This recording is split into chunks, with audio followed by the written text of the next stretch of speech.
So our next topic is sine convention for reflection by spherical mirror. ठीक है, sign convention बोलने से क्या हुआ, प्लस माइनस कहाँ पर हम लोग को पुट करना है। ठीक है, तो डिपेंड करता है वो डिस्टेंस के ऊपर में। ठीक है, और अरेंजमेंट के ऊपर में कि इमेज कहाँ पे फॉर्म हो रहा है और ऑब्जेक्ट कहाँ पे एग्जैक्टली रखा हुआ है।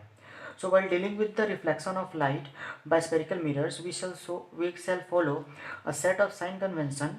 The pole P of the mirror is taken as the origin. तो ये सारा कैलकुलेशन करने के लिए याद रखोगे पहले कि पोल जो होता है उसको हमेशा सेंटर माना जाता है, ओरिजिन माना जाता है उसको। ठीक है, the principal axis of the mirror is taken as the X axis of the coordinate system. और क्या होता है, मैं जो बताया था, अगर मान लो मैं डायग्राम ड्रॉ करता हूँ तो ये जो प्रिंसिपल एक्सिस बनाता हूँ बीच लाइन में, ठीक है, उस प्रिंसिपल एक्सिस को क्या माना जाता है, एक्स एक्सिस माना जाता है of the coordinate system. The conventions are as follows. तो कन्वेंशंस क्या, देखो ध्यान से, कौन सा पार्ट को हम लोग को पॉजिटिव लेना है, कौन सा पार्ट को नेगेटिव लेना है। The first one, the object is always placed to the left of the mirror. This implies that the light from the object falls on the mirror from the left hand side. सबसे पहला नियम ये होता है कि हमेशा जब भी आप लोग रे डायग्राम ड्रॉ करोगे तो जिधर भी मिरर का फेस रहे क्यों ना, लेकिन आपका रे हमेशा लेफ्ट टू राइट ही जाएगा, ये पहला चीज़ है। ठीक है, और एक खास बात क्या बोला, that the object is always place to the left side. हमेशा ऑब्जेक्ट जो रहेगा वो लेफ्ट साइड में रहेगा। इधर मान लो मिरर है, चाहे वो कनकेव मिरर हो या कन्वेक्स हो या प्लेन मिरर हो, हमेशा ऑब्जेक्ट किधर रहेगा, लेफ्ट साइड में आपके डायग्राम में। ठीक है ना, रे डायग्राम में। So this implies that the light from the object falls on the mirror from the left hand side. तो हमेशा रे जो जाएगा लेफ्ट टू राइट जाएगा। ठीक है ना। नेक्स्ट पॉइंट देखो क्या है, all distances parallel to the principal axis are measured from the pole of the mirror. जितने भी डिस्टेंस आपको कैलकुलेट करना है, आपको पहले दिमाग में आ जाना चाहिए कि टोटल 3 तरह के डिस्टेंस होते हैं। याद रहे, पहला हम लोग ऑलरेडी पढ़ चुके हैं फोकल लेंथ के बारे में। ठीक है ना, फिर आता है ऑब्जेक्ट डिस्टेंस और एक आता है इमेज डिस्टेंस। ऑब्जेक्ट डिस्टेंस क्या होता है, याद रखोगे कि जहाँ पे ऑब्जेक्ट में रखा हूँ उस ऑब्जेक्ट का जो प्लेसमेंट से लेके पोल तक का जो डिस्टेंस होता है उसको हम लोग क्या बोलते हैं, ऑब्जेक्ट डिस्टेंस बोलते हैं। और जहाँ पे इमेज फॉर्म होगा उस तक का डिस्टेंस को, पोल तक को हम लोग क्या बोलेंगे, इमेज डिस्टेंस बोलेंगे। ठीक है ना। So all distances parallel to the principal axis are measured from the pole of the mirror. Third point, all the distances measured to the right of the origin are taken as positive. याद होगा, अगर मैं ये इधर अगर mirror बना रहा हूँ, ठीक है, स्फेरिकल मिरर, यहाँ प्रिंसिपल एक्सिस हो गया, मैंने यहाँ पे ऑब्जेक्ट रखा, जितने भी टर्म्स होंगे या फिर जो क्वांटिटीज़ होंगे, अगर मान लो वो मिरर के लेफ्ट साइड में है तो उसको हमेशा नेगेटिव पकड़ा जाता है या फिर माना जाता है, और जो राइट हैंड साइड में उसको हमेशा पॉजिटिव माना जाता है। ठीक है ना। तो all the distances measure to the right of the origin are taken as positive. अगर राइट साइड रहेंगे तो, अगर राइट साइड है तो क्या हो जाएंगे, पॉजिटिव, अगर लेफ्ट साइड है तो क्या हो जाएंगे, negative. Distances measured perpendicular to and above the principal axis are taken as positive. और साथ में क्या बोल रहा है, तो डिस्टेंसेस क्या होते हैं, प्रिंसिपल एक्सिस के अबव रहते हैं, ऊपर रहते हैं। ठीक है ना, उसको हम लोग हमेशा क्या मानेंगे, पॉजिटिव मानेंगे। और जो बिलो रहते हैं, distances measured perpendicular to and below the principal axis are taken as negative. जो प्रिंसिपल एक्सिस जो डाउनवर्ड आएंगे, जो नीचे की तरफ आएंगे, बिलो आएंगे, उसको हम लोग क्या एज्यूम करेंगे, नेगेटिव एज्यूम करेंगे। टोटल ये 5 साइन कन्वेंशन को याद रखोगे। मैं फिर से और इलाबोरेट कर दूँ, देखो समझ लो। पहला बात क्या बताया था कि हमेशा रे डायग्राम जब भी हम लोग बनाएंगे तो हमेशा वो लेफ्ट टू राइट रहेगा, क्योंकि ऑब्जेक्ट हमेशा कहाँ पे रहता है, लेफ्ट साइड में रहता है। ठीक है ना। और क्या बताया था कि जितने भी डिस्टेंसेस हम लोग मेजरमेंट करेंगे वो हमेशा पोल को ओरिजिन मानते हुए, हम लोग जो पोल ड्रॉ करते हैं ना, मान लो अगर मैं ड्रॉ करता हूँ, ठीक है, तो एक वहाँ पे पोल को साइन करते हैं, प्रिंसिपल एक्सिस से जो परपेंडिकुलर होता है वो, है ना। तो उस पोल को हम लोग क्या समझेंगे, ओरिजिन, उसके हिसाब से हम लोग फिर मेजर करेंगे ऑब्जेक्ट डिस्टेंस कितना है या फिर इमेज डिस्टेंस कितना है, ऑल। ठीक है ना। फिर देखो थर्ड पॉइंट क्या बताया था, all the distances measured to the right of the origin are taken as positive while those measured to the right of the origin are taken as negative. अगर मान लो ये मिरर है तो इसका लेफ्ट साइड वाला हमेशा नेगेटिव पकड़ा जाएगा और राइट साइड वाला हमेशा पॉजिटिव लिया जाएगा। सही है ना। ओके, डिस्टेंसेस मेजर्ड, या और चीज़ बताया था, जो अपवर्ड होगा प्रिंसिपल एक्सिस से अपवर्ड और above, that is called positive sign. Okay, और जो भी क्वांटिटीज आएंगे जो below of the principal axis रहेंगे उसको हम लोग क्या एज्यूम करेंगे, नेगेटिव एज्यूम करेंगे। ठीक है। ओके, नेक्स्ट क्या है देखो, फिर mirror formula. In a spherical mirror the distance of the object from its pole is called the object distance. ये मैं पहले क्लास में बता दिया था आप लोग को। ठीक है ना, कि ऑब्जेक्ट डिस्टेंस क्या होता है, जो पोल से लेकर के, अगर मान लो यहाँ पे छोटा सा ड्राइंग करता हूँ, अगर मान लो ये मैंने मिरर ड्रॉ किया, ठीक है, और यहाँ पे मैंने प्रिंसिपल एक्सिस दिया, ये मान लो ऑब्जेक्ट है, इसको मैं क्या बोलता हूँ, पी बोलता हूँ, है ना, पोल बोलता हूँ। तो इस ऑब्जेक्ट से लेके यहाँ तक का डिस्टेंस को हम लोग क्या बोलेंगे सर, ऑब्जेक्ट डिस्टेंस बोलेंगे, जिसको हम लोग यू से डिनोट करते हैं, स्मॉल यू से, है ना। अगर मान लो आपका इमेज यहाँ पे फॉर्म हो रहा है जो कि रियल और इन्वर्टेड है, क्या है सर, रियल और इन्वर्टेड है, तो इस डिस्टेंस, इस पॉइंट से लेके ये पोल तक का डिस्टेंस को हम लोग क्या बोलेंगे, इमेज डिस्टेंस बोलेंगे, that is represented by the letter small v। याद रहेगा ना, u बताया, v बताया। और एक तो आप लोग ऑलरेडी जानते हो दैट इज फोकस, या फिर जो है मान लो अगर मैं यहाँ पे फोकस बनाता हूँ, f बनाता हूँ, तो इस पॉइंट से लेके p पॉइंट तक का यानी कि पोल तक का डिस्टेंस को फोकल लेंथ माना जाता है, जिसको हम लोग स्मॉल f से डिनोट करते हैं, ये भी आप लोग को पता है already. There is a relationship between these three quantities given by the mirror formula which is expressed as 1 by v plus 1 by u equals to 1 by f। ये जनरल फॉर्मूला इसको याद रखोगे अच्छे से, ठीक है ना।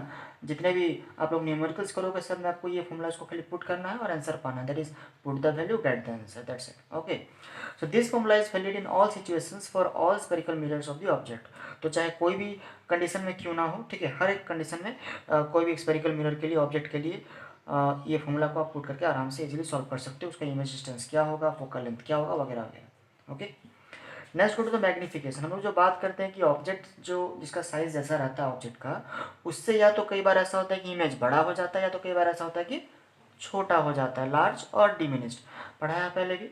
तो उसको हम लोग क्या बोलते हैं, मैग्निफिकेशन बोलते हैं, ठीक है। So magnification produced by a spherical mirror gives the relative extent to which the image of an object is magnified with respect to the object size. तो ऑब्जेक्ट साइज के मुकाबले जो इमेज फॉर्म होगा वो या तो मैग्नीफाइड होगा या डिमिनिश होगा, या फिर अगर मैग्नीफाइड हुआ तो कितना ज़्यादा हुआ, समझ रहे हो बात को, वो मुझे पता चल सकता है मैग्निफिकेशन के फॉर्मूला के थ्रू से। It is expressed as the ratio, क्या लिखा है देखो, रेशियो, किसका रेशियो है, of the height of the image to the height of the object. अगर मैं height of the image by height of the object कर दूँ, जो वैल्यू मिलेगा वो उसका एक्चुअल मैग्निफिकेशन होता है कि हाँ इतना मैग्नीफाइड हुआ respect to the object size. समझा पा रहा हूँ, ठीक है। It is usually represented by the letter m, small m letter से इस मैग्निफिकेशन को डिनोट किया जाता है। तो मान लेते हैं कि if h is the height of the object and h dash is the height of the image. समझ में आया क्या बोला, h हो गया ऑब्जेक्ट का हाइट और h डैश क्या बोला, h dash is the image height, ठीक है ना। देन द मैग्निफिकेशन क्या हो जाएगा सर, ध्यान से देखो यहाँ पे m equals to height of the image by height of the object, that is h dash by h। ये फॉर्मूला पुट करने से भी होगा, या फिर और भी एक तरीका करने का देखो, the magnification m is also related to the object distance u and image distance v। ये देखो ऑब्जेक्ट डिस्टेंस और इमेज डिस्टेंस के रिलेशन से भी क्या जान सकते हैं, मैग्निफिकेशन जान सकते हैं कि ऑब्जेक्ट का डिस्टेंस कितना था, इमेज का डिस्टेंस कितना था, उसके हिसाब से मैग्निफिकेशन कितना होगा। So it can be expressed as h dash by h, that is nothing but minus v by u।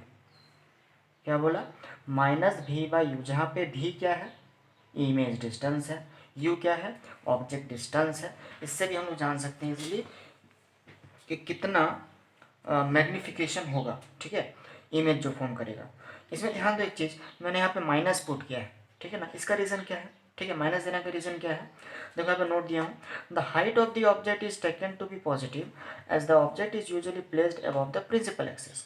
जबकि ऑब्जेक्ट सबको पता है कि प्रिंसिपल एक्सिस के ऊपर में रहता है, हमने पहले ही पढ़ा था साइन कन्वेंशन में, याद होगा कि प्रिंसिपल एक्सिस के ऊपर आने वाले सारे वो क्वांटिटीज़ क्या होते हैं, पॉजिटिव होते हैं सर, और जो बिलो आते हैं वो हमेशा क्या होते हैं, नेगेटिव होते हैं। तो इतना तो सबको पता है कि हम लोग जब भी ऑब्जेक्ट को प्लेस करते हैं तो हमेशा प्रिंसिपल एक्सिस के अबव यानी कि उसके ऊपर ही करते हैं, तो इसलिए हमेशा क्या होगा, हाइट ऑफ द ऑब्जेक्ट तो हमेशा क्या आने वाला है, प्लस में ही आने वाला है।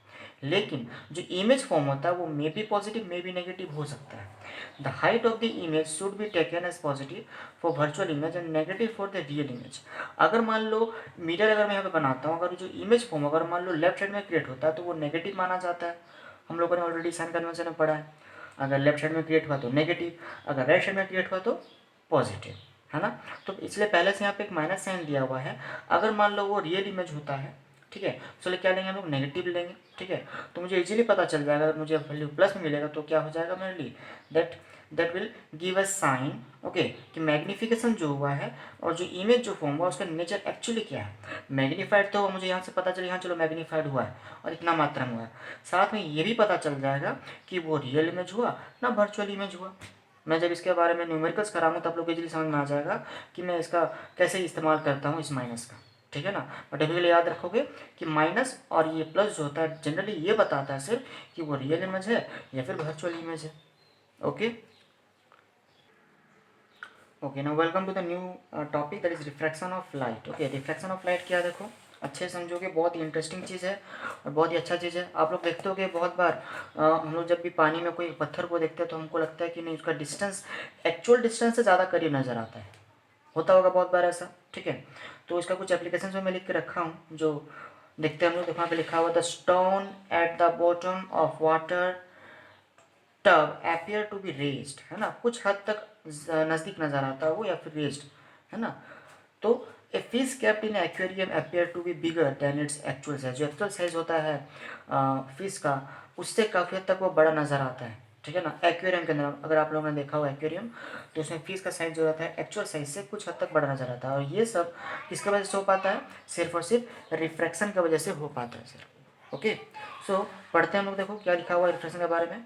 It happens in transparent medium. Transparent बोलने से क्या हो गया, जो मतलब हम लोग एक और से दूसरे और तक इजीली देख सकते हैं, सो हम लोग क्या बोलते हैं, ट्रांसपेरेंट मीडियम बोलते हैं। ठीक है, so it happens in transparent medium when a light travels from one medium to another.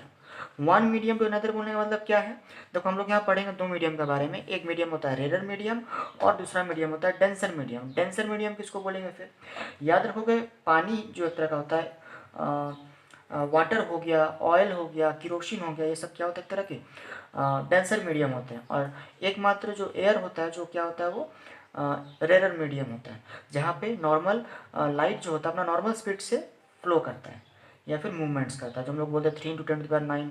ठीक है, सॉरी 3 × 10⁸ मीटर पर सेकेंड जो उसका नॉर्मल स्पीड होता है, ठीक है, उससे मूवमेंट कर सकता है। Okay, so a ray of light bends as it moves from one medium to another. तो याद रखोगे रिफ्रैक्शन का प्रॉपर्टी ये है कि जब भी वो एक मीडियम से किसी दूसरे मीडियम को फ्लो करता है तो उसका जो लाइट रे जो होता है वो बेंड होता है। ठीक है, अब ये नॉर्मल एक डेफिनेशन है, बट किधर बेंड होगा, कितना बेंड होगा, वो हम लोग एक्चुअल पढ़ेंगे अभी। तो क्या बोल रहा है, refraction is due to change in the speed of light as it enters from one transparent medium to another. और एक खास बात क्या है, जब भी आप लोग पढ़ोगे रिफ्रैक्शन के बारे में तो ये जानना जरूरी है कि डेफिनेटली रे ऑफ लाइट जो होता है वो डेफिनेटली बेंड तो होता ही है, और साथ में उसका स्पीड जो होता है लाइट का, मैंने जो बताया एयर मीडियम में उसका जो नॉर्मल स्पीड होता है वो डेफिनेटली जब वो डेंसर में जाता है तो उसका जो स्पीड होता है वो चेंज हो जाता है। Okay, so speed of the light as it enter from one transparent medium to another, so it is changes. Okay, fourth point, speed of light decreases as the beam of light travel from rarer medium to the denser medium. तो क्या होता है actually, जब भी याद रखोगे rare to denser जब भी ये मूवमेंट करता है तो जैसे ही डेंसर मीडियम को ये एंटर करेगा रे ऑफ लाइट, तो उसका जो स्पीड होता है वो डिक्रीज करता है, ना कि इंक्रीज करता है। और अगेन मैं इसका ठीक है अगर उल्टा बोलूँ तो जब भी एक लाइट रे ऑफ लाइट डेंसर से रेयर, देखो मैं बना के दिखाया हूँ, ये हो गया रेयर मीडियम, ये हो गया डेंसर मीडियम, यहाँ पे डेंसर मीडियम, यहाँ पे रेयर मीडियम। तो जब भी ये डेंसर टू रेयर को मूवमेंट करेगा तो क्या होगा, स्पीड इसका बढ़ जाएगा, और जब भी रेयर टू डेंसर मूवमेंट करेगा तो स्पीड इसका डिक्रीज हो जाएगा, घट जाएगा। समझा पा रहा हूँ। देखो फर्स्ट पॉइंट क्या लिखा हुआ है, when ray travels from rare to denser it bends towards the normal after refraction. याद रखोगे ये जो मैं सीधा लाइन टान के रखा हूँ या फिर जो बनाया हूँ उसको हम लोग क्या बोलते हैं, नॉर्मल बोलते हैं, जिसको हम लोग एन से डिनोट करते आ रहे हैं पहले से ही। ठीक है, सो ये क्या होता है हमेशा जब भी रेयर टू डेंसर आता है तो ये टुवर्ड्स द नॉर्मल क्या होता है, बेंड होता है रे। और जब ये डेंसर टू रेयर जाता है तो क्या होता है, away from the normal, away from the normal. Okay, normal से दूर भागता है ये। ठीक है, ये दो अलग अलग नियम है रिफ्रैक्शन का या फिर रूल से, इसको याद रखोगे। When ray travels from denser to rare, okay, medium it bends away from the normal. Okay, मैंने जो एप्लीकेशन बताया था वही लिखा हुआ है, देखो फिर से। ठीक है, some commonly observe phenomena due to refraction, the stone at the bottom of water tub appear to be raised, a fish kept in aquarium appear to be bigger than its actual size. Okay, there is refraction. Okay, next you see refraction through a rectangular glass. ये बहुत ही important है और practical में भी ये आता है। ठीक है ना, तो क्या होता है, देखो ग्लास से लिया गया है रेक्टेंगुलर का। ठीक है, और इसका थोड़ा सा हम लोग जानेंगे रिफ्रैक्शन कैसे एक्चुअली वर्क करता है, जो हम लोगों ने पढ़ा कि टुवर्ड्स द नॉर्मल वो बेंड होता है या फिर away from the normal bend करता है, ठीक है ना। इसके बारे में इसका एक डीप एनालिसिस यहाँ पे दिया जाएगा आप लोग को, समझो अच्छे से। ये जो ग्लास शेप है इसको हम लोगों ने क्या नाम दिया है, KLMN नाम दिया है। ये हो गया KL इंटरफेस, ये हो गया MN इंटरफेस बोल सकते हो, MN इंटरफेस, KL इंटरफेस। इस इंटरफेस पे क्या होगा, AO आके AO रे है जो स्ट्राइक करेगा, ठीक है, O पॉइंट पे, ठीक है ना। और ठीक इसके बाद क्या होगा, KL इंटरफेस से ये रिफ्रैक्शन करना स्टार्ट करेगा, क्योंकि ये जो मीडियम है ग्लास है और ये क्या है, डेंसर मीडियम है। अब यहाँ से फिर क्या होगा, नेक्स्ट ये मूवमेंट करना स्टार्ट करेगा। यहाँ तक आने के बाद O' जो रे है ये क्या होगा, फिर से ये रिफ्रैक्टेड रे कहलाएगा। और इसको हम लोग क्या बोलते हैं, इमर्जेंट रे भी बोलते हैं। क्या बोलते हैं सर, इमर्जेंट रे बोलते हैं, क्योंकि यहाँ से देखो इमर्ज हो रहा है, इस पॉइंट से निकल के इमर्ज हो रहा है, निकल के आ रहा है, दैट इज कॉल्ड इमर्जेंट रे, ठीक है ना। तो ये डेंसर मीडियम से क्या हो गया, अभी रेयर मीडियम को आया, यानी कि एयर मीडियम को आया, तो इसका स्पीड क्या होगा, अभी बढ़ जाएगा। यहाँ पे स्पीड क्या होगा, O पॉइंट से यहाँ तक के लिए स्पीड डिक्रीज कर जाएगा। और यहाँ पे क्या होगा, ये देखो इस तरफ टुवर्ड्स द नॉर्मल ये क्या होगा, रे मूव करना स्टार्ट करेगा, और ये away from the normal move करना स्टार्ट करेगा, ठीक है ना। तो यहाँ पे कुछ पॉइंट्स लिखा हुआ मैंने जो कहा आप लोग को, when an incident ray of light AO passes from a rarer medium to a denser medium at point O on interface KL, okay, it will bends towards the normal. किधर को बेंड करता है, नॉर्मल की तरफ bend करता है, ठीक है ना। एट पॉइंट O', इसको हम लोग क्या बोलते हैं, O', एंड इंटरफेस MN, ठीक है ना, MN, the light ray entered from denser to rarer medium and here the light ray will bend away from the normal। और यहाँ पे क्या होगा, नॉर्मल से दूर भागेगा ये, है ना, इमर्जेंट रे। O', यहाँ रखोगे O' है ना, इज ए रिफ्रैक्टेड रे। क्या कहते हैं इसको, यहाँ से यहाँ तक को रिफ्रैक्टेड रे बोलते हैं। फिर O' से B को हम लोग क्या बोलते हैं सर, इमर्जेंट रे बोलते हैं। क्या बोलते हैं, emergent ray. If the incident ray is extended to C, we will observe that emergent ray O' is parallel to incident ray। यहाँ देखो मैंने एक पार्ट नहीं बनाया ड्रॉ करके, अगर मैं इस लाइन को एक्सटेंड करता हूँ डॉट डॉट दे के C तक, तो पता चलेगा ये जो इमर्जेंट रे है ये पैरेलल होगा किसके साथ में, AO, यानी कि इंसिडेंट रे के साथ में पैरेलल होगा। इसका मतलब क्या हुआ कि the ray will slightly displaced laterally after refraction, यानी कि क्या हुआ यहाँ पे, रिफ्रैक्शन के बाद में थोड़ा बहुत क्या हुआ है, जो इमर्जेंट रे है लेटरली क्या हुआ है, रिफ्रैक्शन शो किया है या फिर स्लाइटली डिस्प्लेस हुआ है, ठीक है ना। तो इसको बोलते हैं क्या, the ray will slightly displaced laterally after refraction. याद रहेगा ना, ये पॉइंट्स टोटल 4 पॉइंट्स है, इसीलिए आप एग्जाम में लिख सकते हो। और ये पूरा प्रैक्टिकल है एक तरह का, यहाँ से आप लोग इजीली समझ सकते हो कि रिफ्रैक्शन एक्चुअली होता क्या है और एक्चुअली कैसे वर्क करते हैं। Okay, thank you.